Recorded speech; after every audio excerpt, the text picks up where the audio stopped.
welcome to the Catholic Forge, a conversational podcast where we gather to explore our Catholic faith and discuss how it forms our lives. All are welcome to join in this conversation and journey. Thank you for listening. Hey everyone, welcome to the show. This is Eric in Missouri. This is Cecilia in Illinois. And John in Illinois. So what an auspicious occasion. Here we are talking about this grail of topics, Star Wars: The Last Jedi. And not only that, but we are joined by one of the Mrs. Catholic Forges. I don't one of the Forgesses. I don't know. Cecilia, welcome to the show. Thank you. The first wife of the three hosts to be on the show, and what a time to have you. Now, we decided to not go with the standard special guest question, but we have a very special question for you. Uh-oh. Because we are discussing Star Wars. If you had a lightsaber, a real one, if you were a Jedi, or you could be a Sith, you could be a Sith too, what color would your lightsaber be? It has to be one of the standard colors? It can be, well, I mean, within reason, you know. I don't know. I think I'd go purple like Mace Windu. Or maybe yellow. Purple or yellow? John, what did you say? Oh, I think I really like the blue or the green, but if I could go any color, it'd be plaid. Plaid. That's quite a kyber crystal you have to have a plaid. It is. That's awesome. It's the exception for the Scottish Jedi. Oh. The Jedi, and of course, I mean, I had to go with Return of the Jedi, Luke, Emerald Green, just wonderful. So, thank you for tuning in. This is a bit different for us. We've never done a reaction episode before of a sort, and in this episode, we're talking about Star Wars: The Last Jedi, which came out as of this recording. I mean, it depends on where you are, but 2 days ago, and we've all seen it. The three of us have, and so. The only ground rules we have for the episode, simple as they be, is we're going to try to keep the first part of the show as spoiler-free as possible. And I then will not do that. John's going to try. And then at the second half of the show, then we're just off the chain. And so if you have not seen the movie, you're on reasonable, safe ground for a little bit. But then we're going to let you know in real clear terms that the bet's off. And so you may want to pause the episode, save it in your iTunes device, go watch the movie, come back, and then listen to the rest of it. And really though, if you've not seen the movie and you don't even want to get a sense of it from someone who has seen it, you might just wait on this episode until later. I know for me, The Force Awakens was spoiled for me and it broke my heart. You know, I knew that this is a spoiler, but it's 2 years old, so get over it. I knew that Han died before I saw it, and it really cut into my experience of the movie. We would not want to spoil it for you, and so you've been warned. Okay, mostly safe, but then later on, it's all on the table. So, general impressions. I think it's fair for us to say, too, that we've not spoken, so I have no idea what Eric is going to say. Cecilia and I have talked about it. That's why I thought we should bring her in. But cool. I think it's good for everyone to know that Eric and I have no idea of what the other's going to say. So this is kind of a curious thing for me. I'd start out by saying I don't have much good to say about the movie. Okay. Not that I have a lot of bad to say about it, but I definitely have more negative to say about it than I do positive. Overall, it was a delightful movie. It was good for the Star Wars franchise. It's by far better than any of the three prequel movies that came out. Not that it takes much to do that, but they were, it was good. But I don't know that it went anywhere. I felt that there were a lot of scenes that really weren't necessary. A lot of kind of loose plot lines. I just felt I got bored during it, honestly. Like there were times where I looked at my watch and I've never done that with the Star Wars movie before. And at the end I was just kind of like, it was good, but I felt meh, like there just wasn't. It didn't leave me with I guess the same type of emotional journey or connection to the characters like I have in past films. One thing is for sure, this is a long movie. How long was it? 2.5 hours long. Wow. It felt and that so way. If I don't know how your theater is, but I went to the AMC. The last time I went and saw a movie, whatever I saw, I knew I could get to the theater 10 minutes after the start time, get in line, get my ticket, get my popcorn and my soda, get to the theater, and I would still have 10 more minutes of trailers, you know?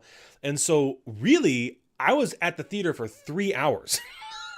You know? Wow. Yeah. We had an excessive amount of trailers at our showing too. Some of them are pretty cool, but you're just like, golly.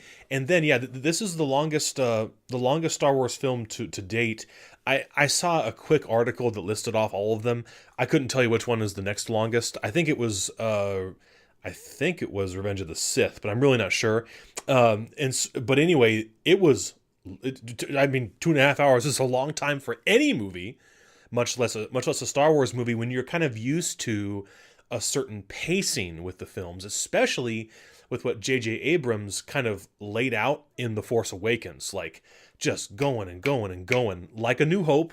And here, I think we all kind of expected that maybe it would be like Empire Strikes Back, you know, in the most general form. Yeah, it's a middle movie, and you kind of expect Right. there to be a lot of loose ends left, and Yeah. which I was surprised that there were not many loose ends left in the. Yeah. This could be the end, and you'd be like, oh, okay. Yeah, you would buy it. You would buy that this could be the end of a trilogy in some respect.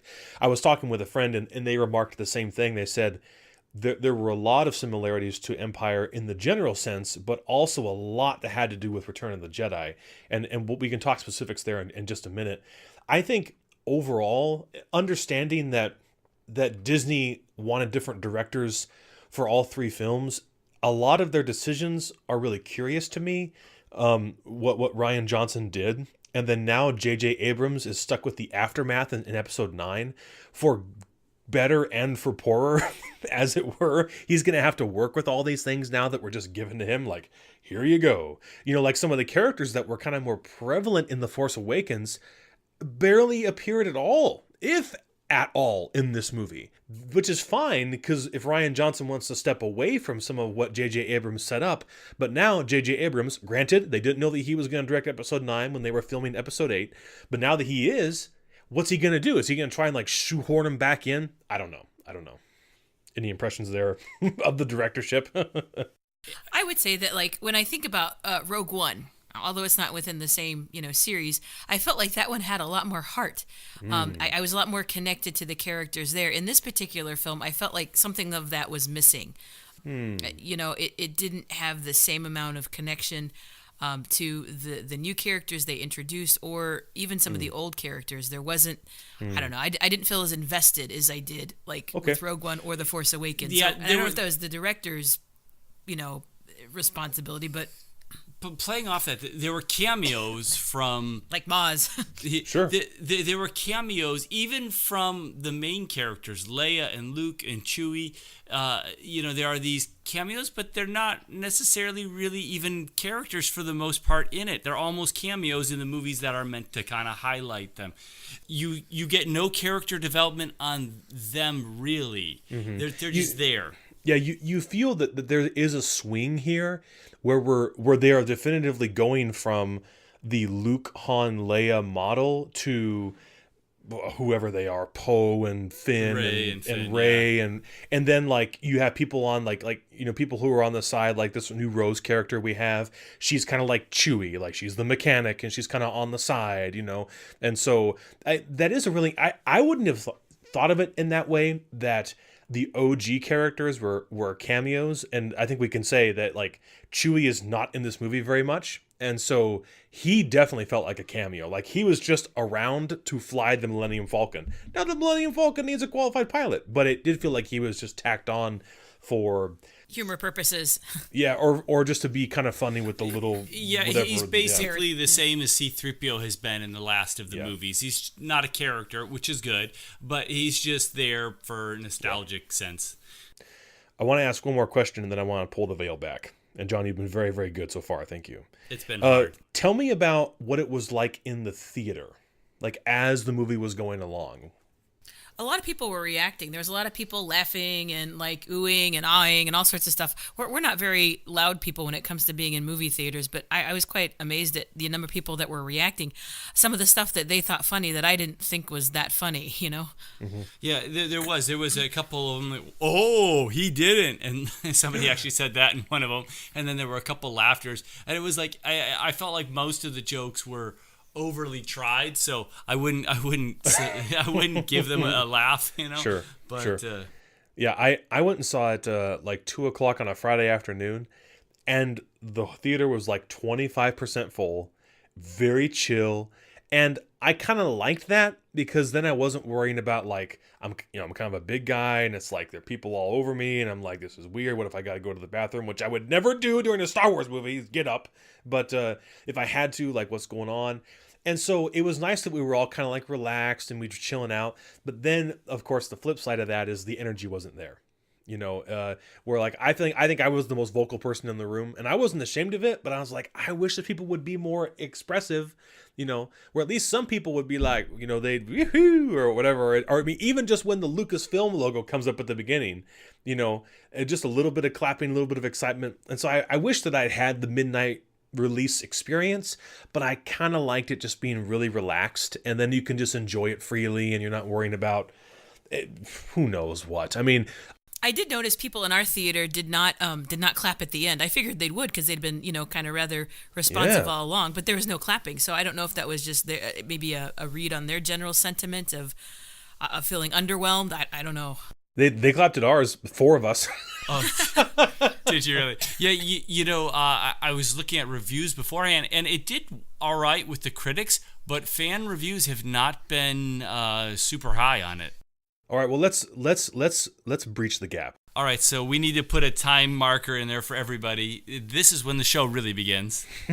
So from this point on, we have done well to protect your precious listener ears, okay, your Catholic Forge ears from spoilers. Darth Vader returns. You could say that in a sense. We are now going to go into full spoiler territory.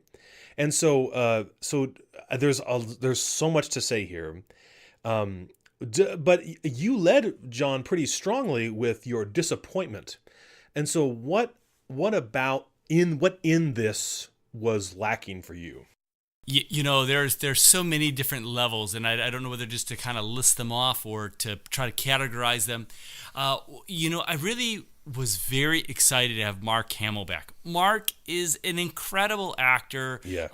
Really has developed this character even after the movies, doing all the science fiction shows that he does and the Comic-Cons and stuff. Yeah. And really invested it in the character, and I had heard that he was kind of unhappy with the direction of the film himself, so I don't know what his direction and what is his. But I think the biggest thing that annoyed me is that he is this angsty Skywalker still. He's the Peter Parker of Jedi. He's still a teenager. Yeah. So okay, let me line this up. When he goes and he's being trained by Yoda, he can't lift the X-wing out of the swamp, and he goes and he pouts, and it's too one of big. the he can't be done, and he goes and he pouts.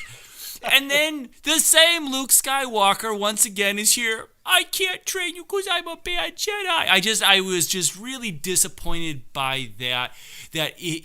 According to Lucas, Luke Skywalker became the greatest Jedi ever. Right. And to be so angsty about his failures, Yoda failed, had people turn to the Sith. Obi-Wan loses his Padawan to the Sith, right?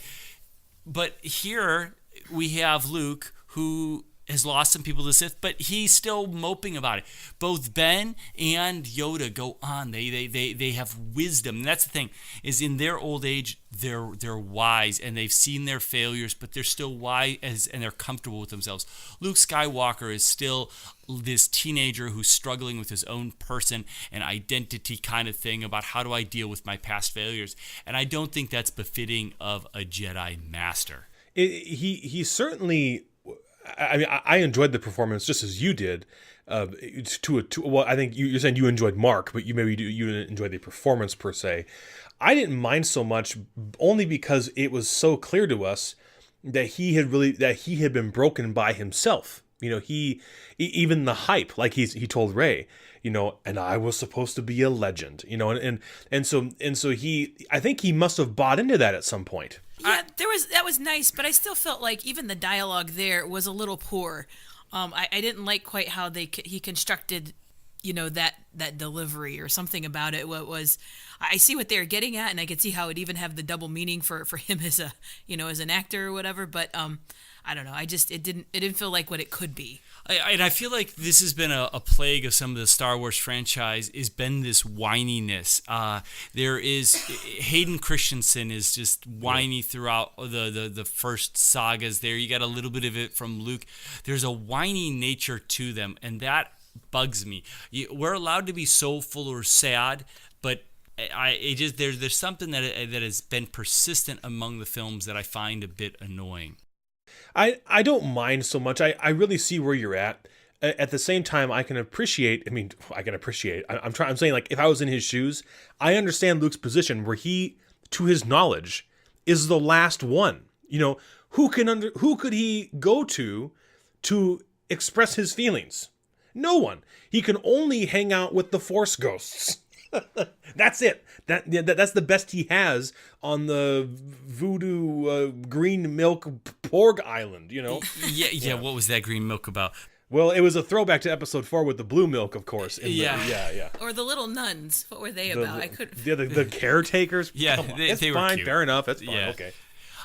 I don't know. I felt like, though, the point of a Jedi is he's supposed to master his emotions, and he's supposed to, find peace. And I felt like that was a little lacking. Like he was still kind of teenage Luke processing those emotions. That's it precisely. Because, and they stated it again, that this is a religion. This is almost like a process of enlightenment. By the time you get to be Jedi Master, you should have mastered these parts. He's not just a guy who has the Force. He's a Jedi Master. And that's the key that kind of rubs me, and I don't think it's worth spending much more time on. That was just one of the things that I found kind of annoying. I thought instead of spending so much, it took up so much of the Mark Hamill's screen time. I think that's what was most frustrating to me. Is I wanted to see Mark Hamill do something, not just sit around and pout. And I'm not going to train you. I'm not going to train you. Well, we heard the same thing from Yoda, and then 3 minutes later, they're out training. We just didn't need to spend that much time in that vein of thing. So I feel like I got gypped on my Mark Hamill. I wanted more good, solid Luke. I heard someone say, I read, that it could be that Episode 9 will be more important to Episode 8 than we understand. Absolutely. So indeed, look at that, at the history. Yoda trains Luke, and Luke makes a poor decision, and ends up, almost getting killed by Darth Vader on Bespin in Cloud City. And so now Rey she's trained by him, but she doesn't run. Like, she runs off and takes the lightsaber, and it's like, okay, and then she almost gets killed like 3 times. And so we kind of see the same thing over again. For me, and again, this is the full spoiler. Speaking of this, if we can kind of put a pin, like you said, is when Yoda appears. And may I note, the puppet reappears. And that was so meaningful to me, that whole scene when the camera pans across those pointy green ears. And I had tears in my eyes the whole time, because I'm sure, like everyone else, you're watching them talk, Mark Hamill and the puppet, and you're replaying Dagobah in your head and remembering all of that and now all of this. But what does Yoda try to offer to him? He's like, to be a master is to fail. And it's a joyful scene. It really is. And that's one of the things, the stark differences there that we see. Where you've got this ancient Jedi Master, and he's joyful, he's laughy, he's got a sense of humor. Yeah, right. And that is very delightful. And that was one of the redeeming scenes in it. However, that also was one of the scenes that disturbs me the most about the movie, and not because of the movie, but because I think it is a reflection of kind of a heresy that we have in our modern thinking. So I don't know if we want to go there yet. About Yoda? Yeah, well, what's going on there? So all right, so we've opened the door there. Sure, yeah, go ahead. I just love the Yoda scene. I'm glad Yoda was there, saved the movie in a lot, but they burn down the tree, and Yoda's the one that incinerates it and burns down the books. And this I find to be a modern day error or something that is very prevalent today in our thinking. And I see this a lot in Christianity, and it's an error. This idea, what does Yoda say to Luke? We've just burned this tree down. We've burned the books down, and they weren't really page turners anyways. And what does he say to Luke about the books? Do you remember? He says to Luke, Rey doesn't need the books. Everything they contained, she already does. She already has everything. And that's such an error, that idea that all of the answers and stuff are really just in us. And so I see that happening in Christianity, and I hear preachers doing this kind of stuff where really we don't really need to go to the Bible. The Bible isn't really what's important. It's what it helps us to reflect in ourselves. And so the answers are already all really there in us. The Bible just helps us to center on them. And that, of course, is not true. We do not possess the answer. Yeah. The answer does come from outside us. It comes from Christ. And so of course, Star Wars isn't meant to do that. But I see that in some ways it's a sentiment that our society has, that the good and those things are already really within us, and they're not.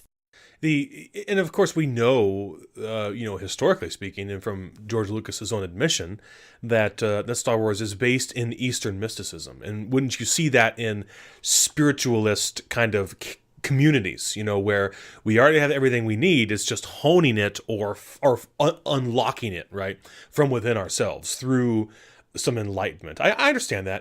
That's something that bugs me too. Sure. It's a grave fallacy, of course. Yeah. Yeah. Now you said that the books survived, right? You saw that. Yes, I saw. Okay. They were there. The books were, but that's not the point. The point is that they were willing to burn them. Yeah, they're in the drawer there at the end.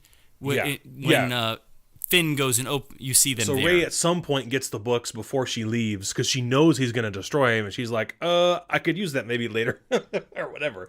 Yeah, it was very interesting to me that so much of the film, I feel like we're being told as audience members, let go of what you think you know about Star Wars. Not only in that scene where Yoda himself sets the tree on fire, which is a big deal that a Force user from beyond the grave can control the Force in the real world.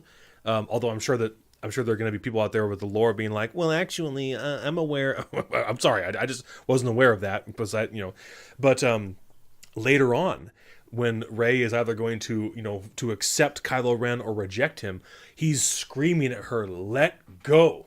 Yes, yeah, I felt very strong. Yeah, let go of the old. I think he's talking to me. I think he's yelling at me too, and her, and I think that we see that in a most profound way, John. One, by the supposed revelation that Rey's parents are nobodies. I don't really believe that. But it's what we have. Yeah, I find that curious. I really was going to believe that Han and Leia were going to end up, because in the book series they were twins. Leia had twins, and one of them went to the dark side. For all that are wondering why we don't hear the wonderful voice of Cecilia, she had to step away to take care of the baby at the moment. But she will return, like the Jedi. So. Yes, indeed. I did find that a little bit of a letdown. Those were the two. The same thing with Snoke. These were the things that everyone spent all of their energy and time on since the last movie came out. Who are Rey's parents? Is it going to be Luke Skywalker? Is it going to be the Solos? Is it going to be Ben Kenobi's grandchild? And the same thing with Snoke. All these things, and they're gone. Both of those things, they're gone, they're done, they're irrelevant. Now, that doesn't mean, like you said, we don't know what is yet to come, and that may change our perspective completely. Very curious the scene she had with like from Harry Potter, the Mirror of Erised or whatever. It's supposed to tell her, and doesn't Luke say, it'll give you what you want. The dark side will give you what you want, and it doesn't. It doesn't give her an answer at all. Unless somehow she's a Force generation thing, or she spawned herself. Possible. And you see in the very last scene of the film, with the young boy. First of all, any true Star Wars fan has held a broom up and pretend it was a lightsaber. So very emotionally poignant. But two, and you're not going to like this part.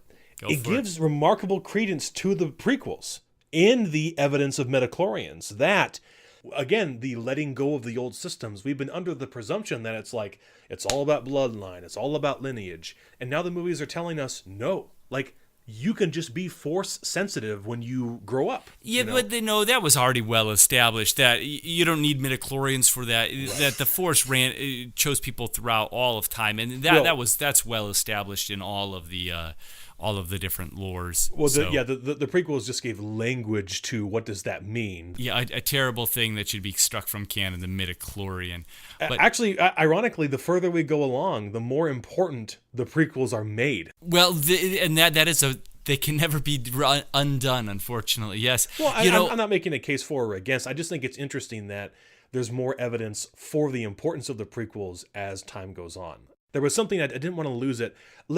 So you'd mentioned wasted time. Now, I did not really care for this Space Vegas stuff. Now, for a few reasons. First of all, it's clear that we just went there to Space Las Vegas to meet these kids because they will no doubt be the stars of Rian Johnson's trilogy that he's going to make. Were you aware of that he's making a trilogy? I had heard that he'd wanted to, and that there was probably a connection.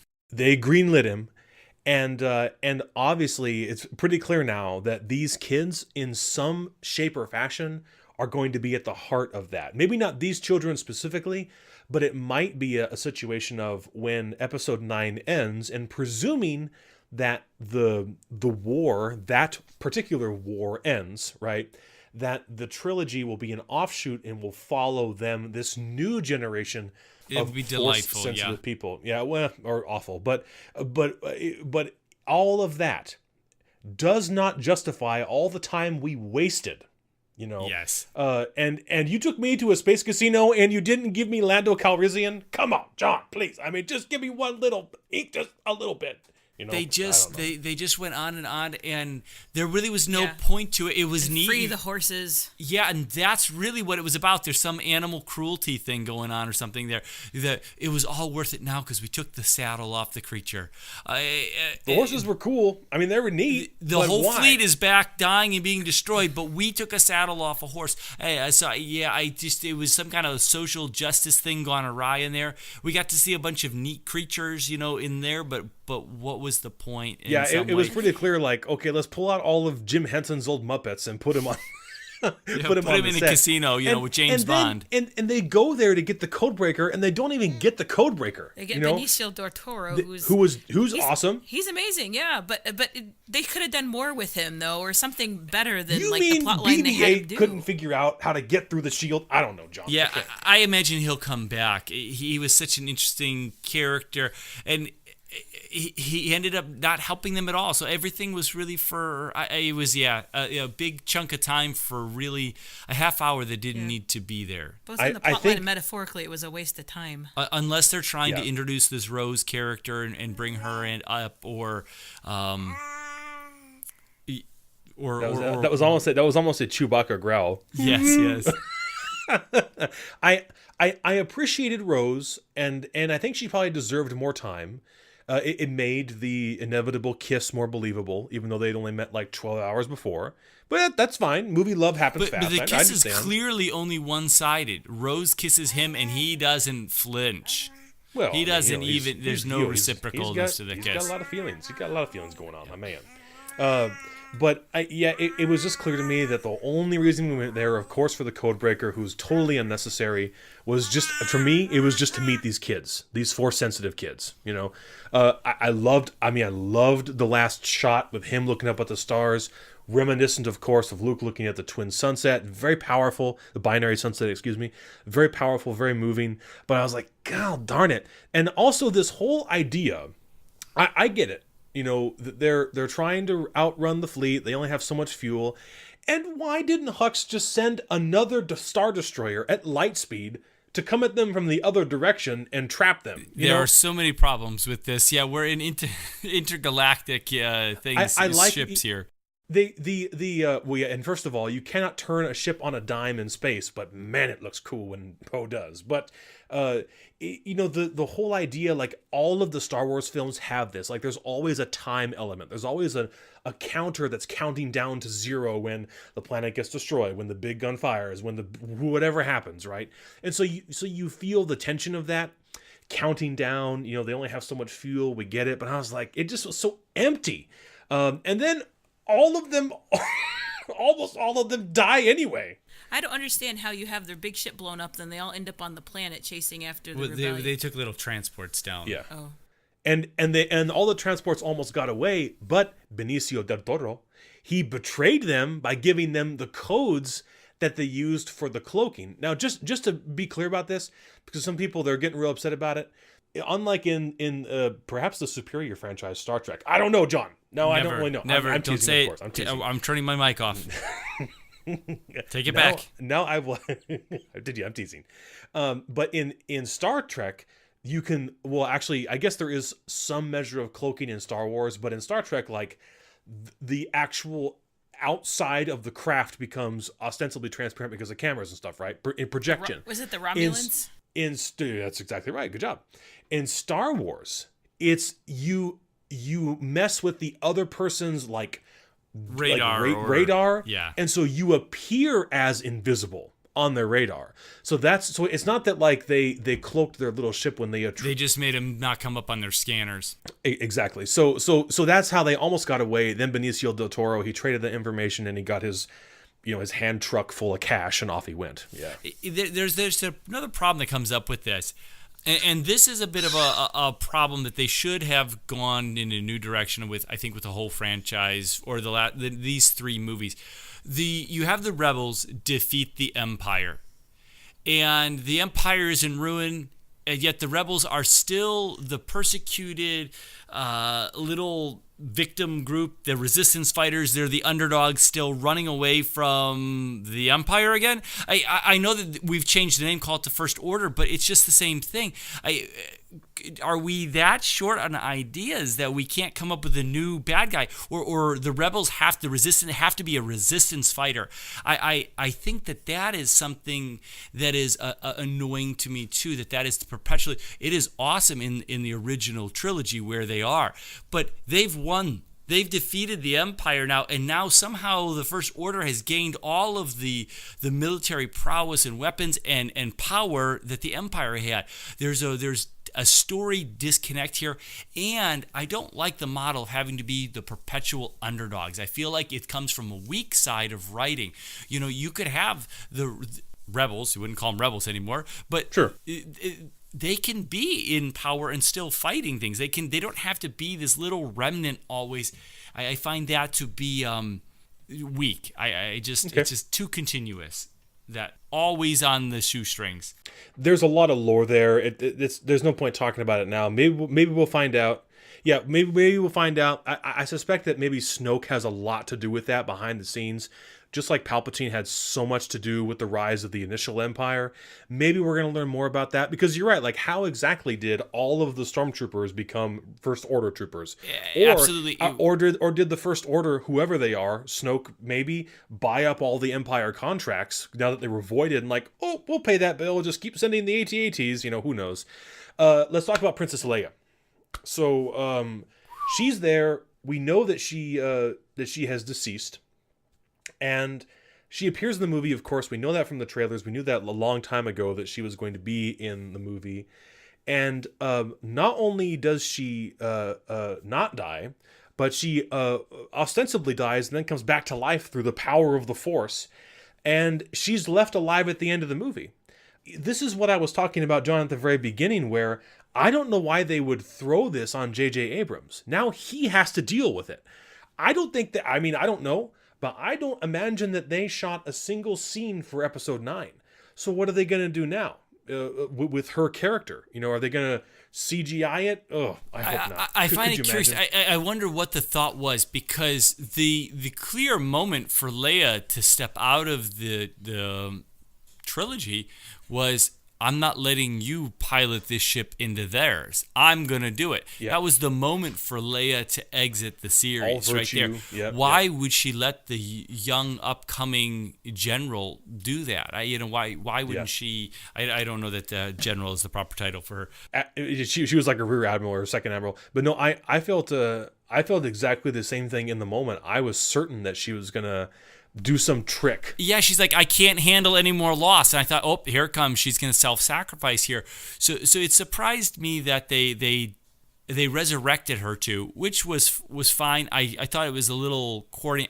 I'm disappointed with Star Wars in that they don't actually follow any of the rules of physics. There's all kinds of noise in space. You can spend extended periods of time in space and not become frozen, at absolute zero. Whereas in Star Trek, which is an inferior franchise, they're very good about that. You get blown out of space. At least they actually believe the science. yeah, there's actual science there, and instantly it's silent. You would know, you've read more than I have in the books, but I did read someone who reported that in some of the books that near the point of death, that the body of a Force-sensitive person can do all kinds of stuff. So maybe that was it. I'm inclined to believe that she was resuscitated, not resurrected. Oh, I don't think she was dead. I think she was just unconscious. She comes awake and she uses the Force, of course, to pull herself towards the ship, which was a little hokey, but it's okay. I didn't care for it. Yeah, it was that was one of the moments where I was like, I don't like this at all. I think it would have been. I understand why they didn't do it, but I was certain that Kylo Ren was going to pull the trigger. He's looking down the sights, he's locked on, only because he had just defended himself to Snoke. And I think that's was the brilliant move about it, though. That's why I thought it was good, because I was like, no, don't pull the trigger, because there is that there was that tension that Snoke called out, and I think it left hope in the franchise that maybe he is going to turn. Yeah. Like, wouldn't it be an interesting plot twist if all of a sudden he came to the light side, and then they went after Snoke or whoever the new made-up villain will be for the next time. Well, and that's what's so remarkable about it, is that he doesn't kill his mom, and he does kill his master. He kills Supreme Leader Snoke, but he still will not join Rey. I don't think that means that he still can't, but it's a pretty compelling moment, when she rejects him and he responds so violently. He doesn't want any part of it. Absolutely. Well, and you never know. He may have been going to pull the trigger, but the other TIE fighters, of course, come in and do it anyway. The job. Yeah. Just a lot there. But the way you phrased it, that makes a lot of sense. That since she's left alive, then she spends the next 50% of the movie or whatever on a bed, and then at the very end she wakes up, nick of time, shoots some dude with a stun gun, and then it doesn't do anything at all. Just stares out a window at her forthcoming destruction. And so I just wasn't pleased with that. At least they gave Mark Hamill something to do, not including, of course, the kind of fight at the end. But I felt that I would have felt more connected if Leia had died here. I don't think that having Luke die was a poor decision. Very powerful. But his was the best. They killed both Han Solo and Luke in appropriate manners. I think they gave them good proper deaths. I would have liked to have seen Luke made it to the third movie. He was going to die, but I really wanted to get to see him. That was one of the great things about the prequel movies. Yoda, you got to see Yoda come out and fight with a lightsaber and just be awesome, at a skill. And I'd like to see that with Luke. I'd like to have that chance, to really get to see him at the maturity of his Jedi-hood, to be able to just see him in action. And you get to see a little bit of it, but it's kind of robbed because it's not really Luke. It's just Phantom Luke, so that's why he's so flexible. Sure. This again, what I was trying to see there at the very end was that again, this is something that's been thrown onto J.J. Abrams in Episode 9 and kind of left to like, well, good luck with this one. I think there's no question that Mark Hamill will reappear as a Force ghost. Absolutely. Perhaps to continue to teach Rey a little bit, which is just a beautiful nod to Obi-Wan's reappearing to Luke throughout the original trilogy. Consequently, I really wanted to see Ewan McGregor in this movie. I really hoped that he would pop up. I understand why he didn't, but I really wanted to see him real bad because I feel so attached to him. let's talk a little bit about that astral projection. First of all, there was a moment when I thought they were going to turn it on its head and reveal that Luke was dead the whole time. You know, that really? that he had somehow like transcended, and that he was able to appear in physical form, just like how through Snoke's power, Rey and Kylo Ren can touch each other in the Force. Which I thought was fantastic. And you know what? It wasn't through powerful. Snoke's power, though, because that was something Snoke claimed that was because of him. But we later on see them doing it after Snoke is dead. And, you know, Leia, or not Leia, Rey is there. They're connected. And she closes the door of the Millennium Falcon, saying, I'm done. She closes the door on him. So they were doing that. So even though Snoke claims that he's the thing, the Emperor used to do that all the time too, claim that things were all of his making and they weren't really. So I don't see that. I think that was really the two of them that were brought together, and because we see it after Snoke is dead, they're still there. But I thought that was a very neat element of the a new element of the Force that we've not seen before. But I was okay. I have no issue with the Force hologram that Luke does of himself. Sure. He made himself a little younger and has his old lightsaber, but it was a very interesting scene. I thought it was odd too, because they made a very clear point to show that Kylo Ren's feet made that red mark in the salt, and I thought, why isn't Luke's doing that? And I thought maybe it was some kind of purity thing, and of course then it becomes relevant. I liked it. I was okay with that. I wept when he came to Leia. I mean, there was just no controlling it. I cried and cried and cried. And a lot of it was the music. Now, just a quick note on that. This is definitely like John Williams' greatest hits. I was going to say, it was a very, very nice ode. But I did feel that the Force theme, was pretty worn out by the end. Like they played it every single time a Force moment happened.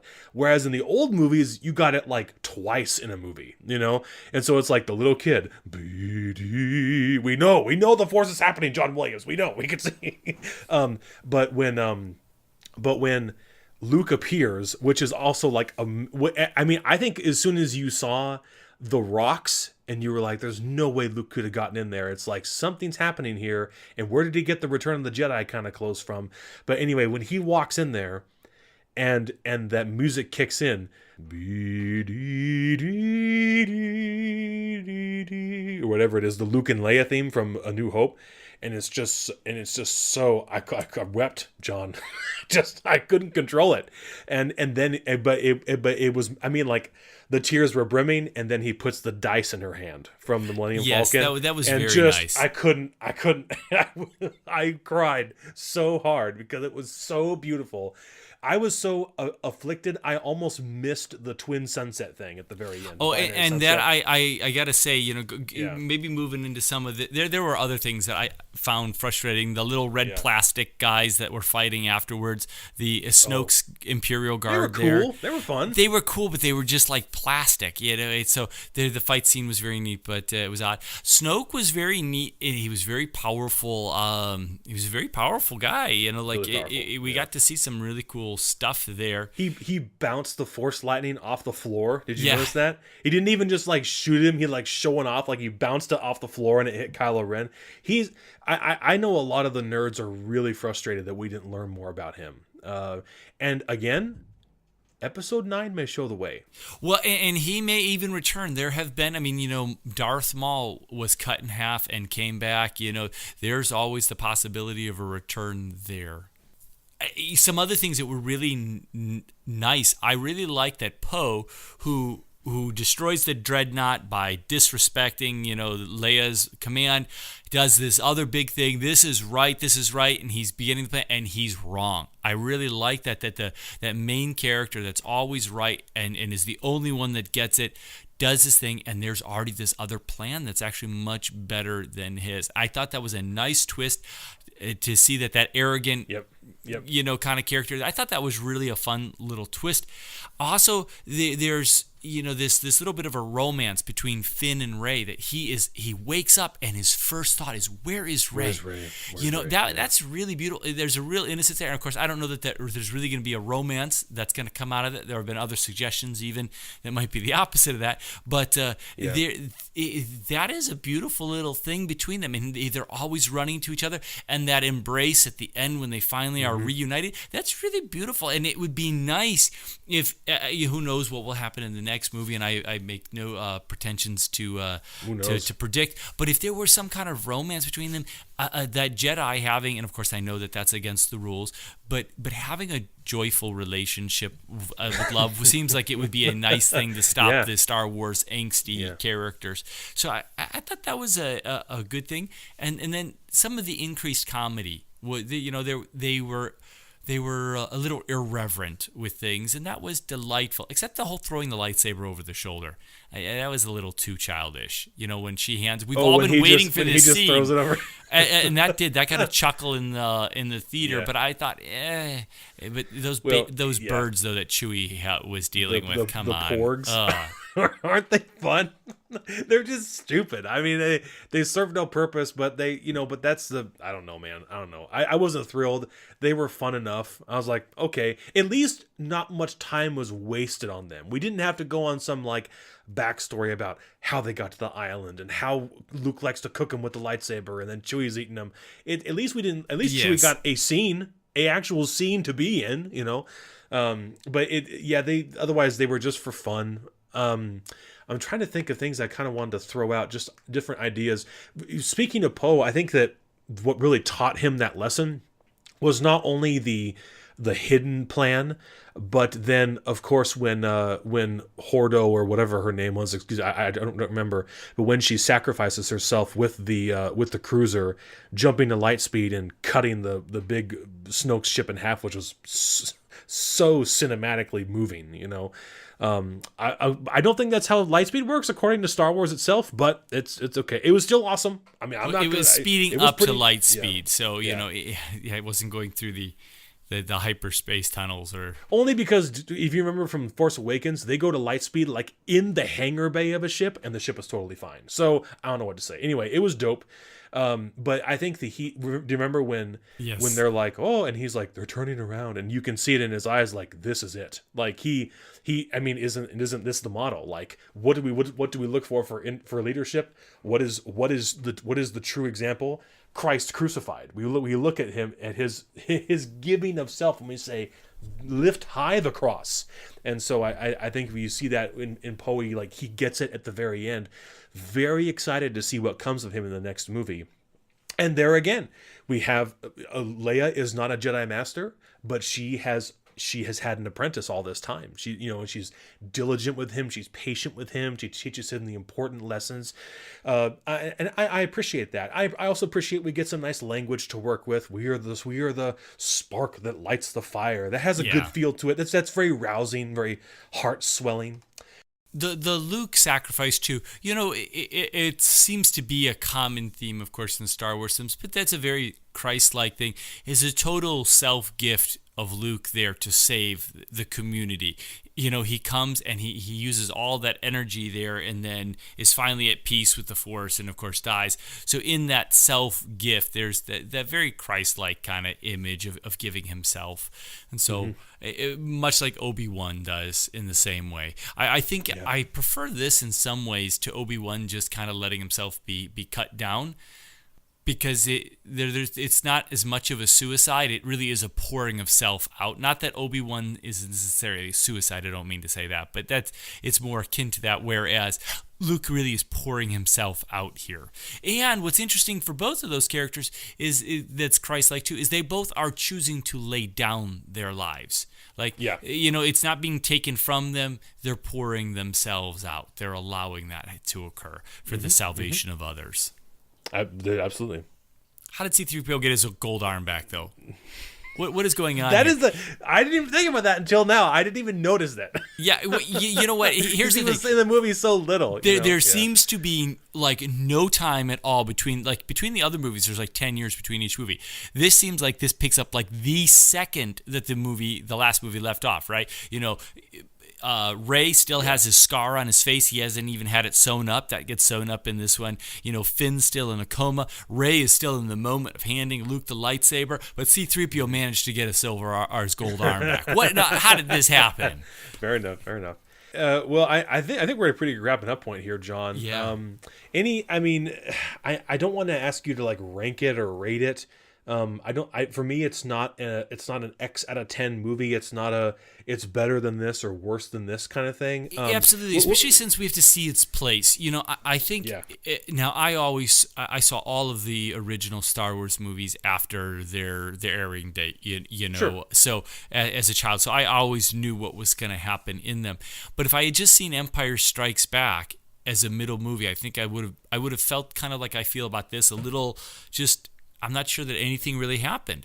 However, I think in the grand scheme of it, I'm hoping that we will get to see this. So once we get the third edition here, I think it will help pull pieces along, and they'll use that to connect forward. At least I'm hoping that it will. So I think when we come back and when the third movie comes out, we'll have to do a second review of this movie, and we might have a new approach to it because it may have had a lot more that we can't quite yet unpack because it hasn't been revealed to us into that third testament here. So yeah, I agree. I'll say again, I think for a third time at least, that I think that episode 9 may be more important to episode 8 than we realize, and that's kind of frustrating. And it could be that we wait all that time, and the same thing happens again, where now all of a sudden Maz Kanata's back and Captain Phasma didn't die. Oh, by the way, she died, if you recall, maybe. I was talking to a friend of mine, and he was like, "She's dead, man." And I was like, "She fell into fire, and her armor seemed really resilient when that laser bolt just pew right off of her breastplate." I'm glad they got rid of her, though. She's a pretty annoying character, silver stormtrooper. It was a big deal that to have a lady stormtrooper and to be so that was dope. Nice, yes. But I think that she may. I kind of want her to come back, because she could be like part of the remnant of the Empire, right? And let's get rid of the Emperor. Let's start a whole new villain. Come on. No, not the Emperor, the Empire or something. But maybe she leads like a special ops team to go after Finn. Like it's her and 10 assassins. Maybe it's her and the Knights of Ren. Are they going to come back? Because they said in the movie a few of them lived. Like 9 of them died, and then Kylo left with a couple of them. Yes, I thought that was curious too, that they left that open, that he took some with him and he killed the others. Where are they? Where did they go? Are they, or is he keeping them aside because now it's the rule of 2? If they stay to the old Sith construct, which I doubt they will, but if they do, then there's a master and there's an apprentice. Although of course, doing away with the old Eric, he yelled it at us. Course, remember? but even still. even in the prequels though, the Emperor had 2 apprentici apparently. Absolutely, Darth Maul and Count Dooku. So they on the side. And then he's working Anakin too, so there's always he's breaking the rule of 2. I had one more thing I wanted to say, but I forgot, and so I would. Oh no, I remember. Okay, first of all, just thank you again to George Lucas. Without him, there would once again you would have gotten great rock and roll without the Beatles.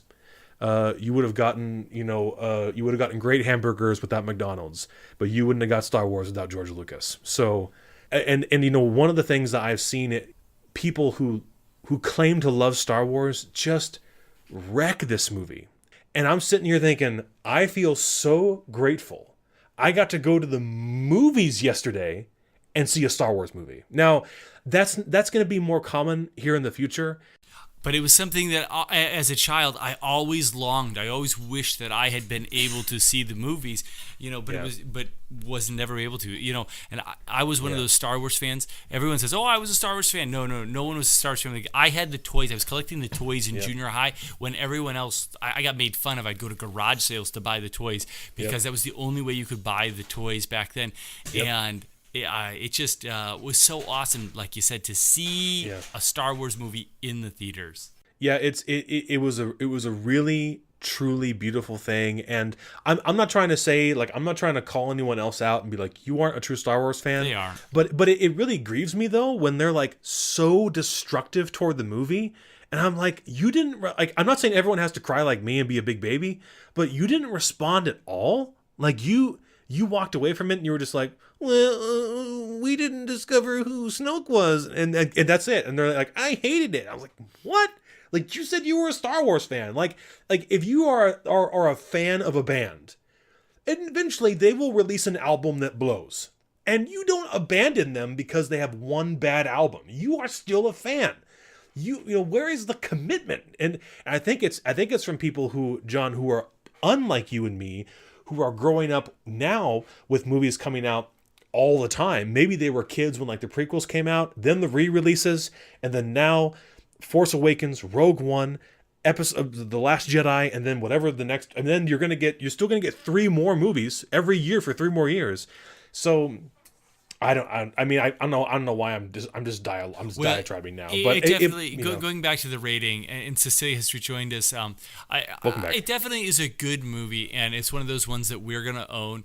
It didn't fulfill for me what I was hoping. However, I have hope, and that there's more to it. So we'll see what happens. How would you, Cecilia, rate the movie ultimately?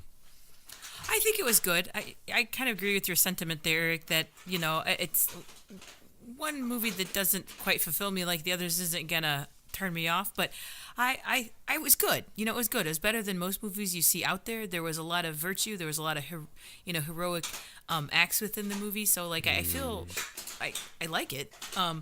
It just, compared to the 4, 5, and 6, the old movies, it just doesn't, I don't know. It's not quite the same. Sure.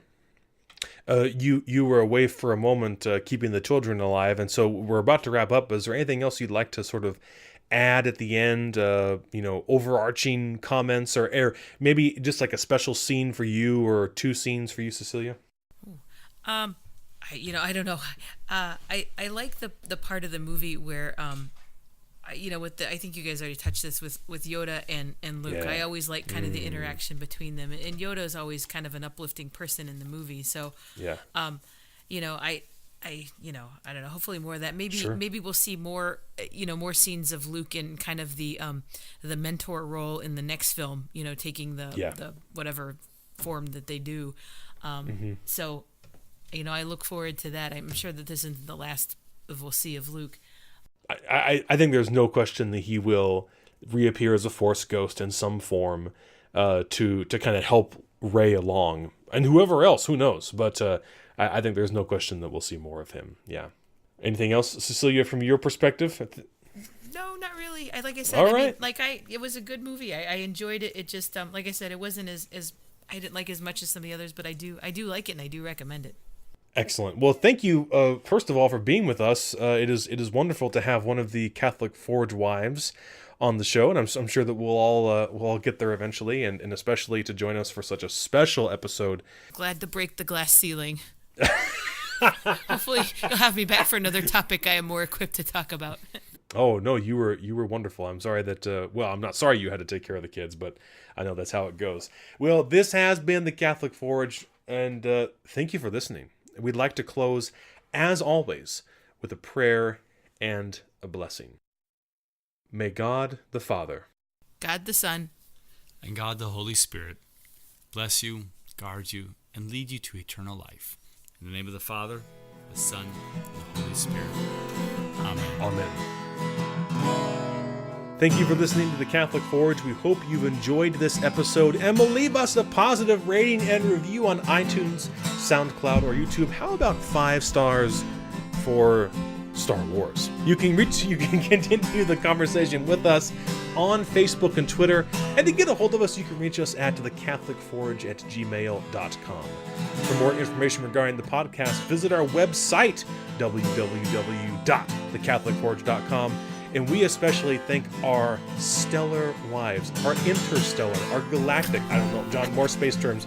We thank them for their continued support of this project. Thank you, Tori, for letting me go see Star Wars on our anniversary. Oh, and it was Cecilia's birthday for us. Happy she birthday. She turned 25. That is awesome. And thank you, Cecilia, for your support. And thank you all for your support of this project. And we thank you, Catholic Forge Padawans out there in the ether. We thank you very much for listening.